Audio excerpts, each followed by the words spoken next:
filming in the back of my minivan, and I wanted to share with you our plans for the summer. And I know that plans never go as planned, and so these are just, you know, what we would like to do.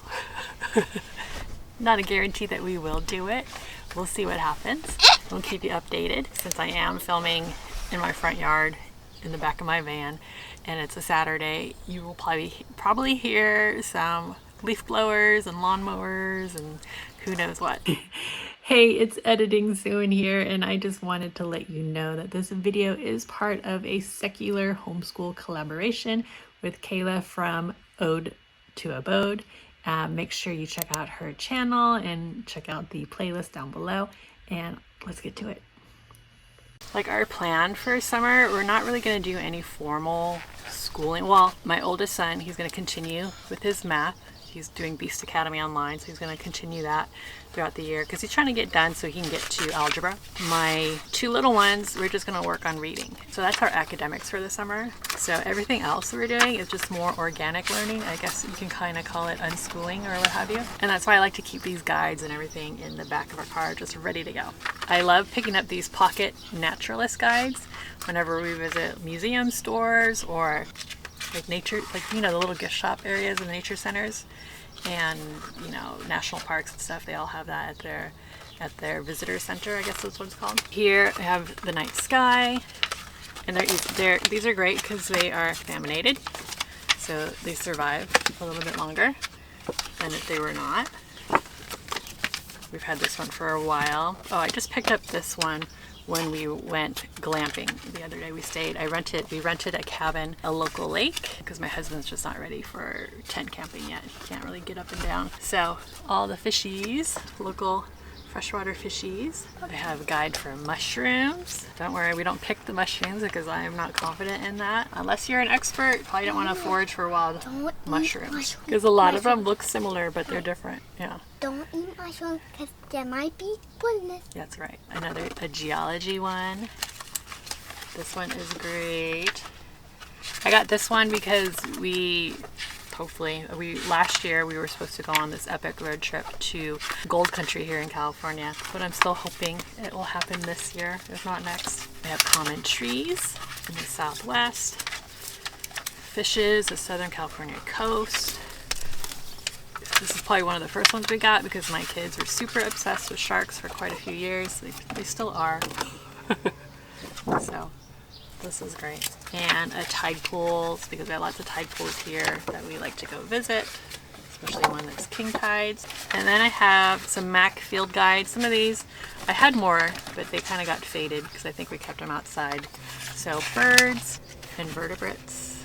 This summer, besides doing our math and our reading, I'm hoping that we get to go to the beach and just explore. We don't really like traveling during the summertime because it's just so crowded. I think a lot of you probably agree because, you know, as homeschoolers, we're privileged where during the school year, the parks are quiet, the museums are quiet, unless there's a field trip.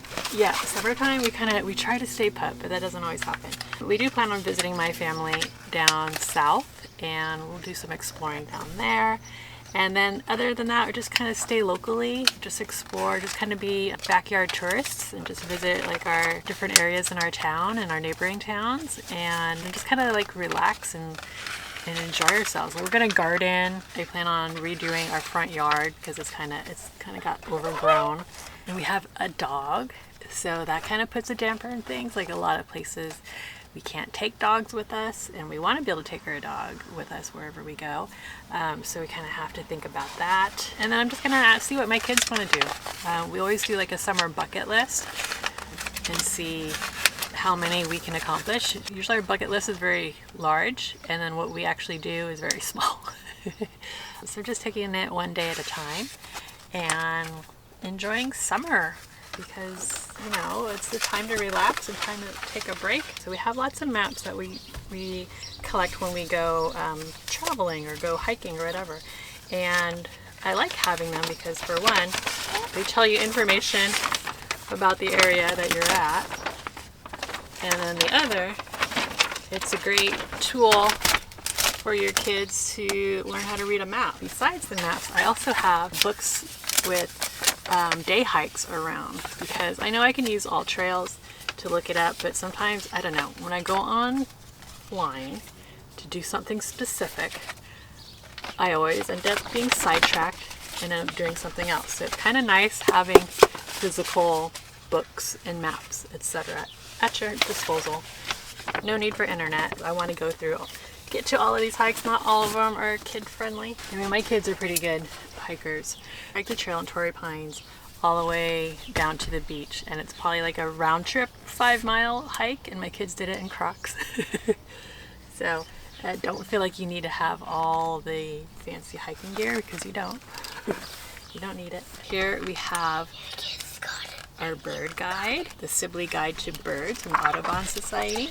And so we do have an app on my phone where we can ID birds and where we can count birds as well. Hold on, and count birds, but I also like having a physical copy of a bird guide just to kind of dive in deeper and not always be on our phones.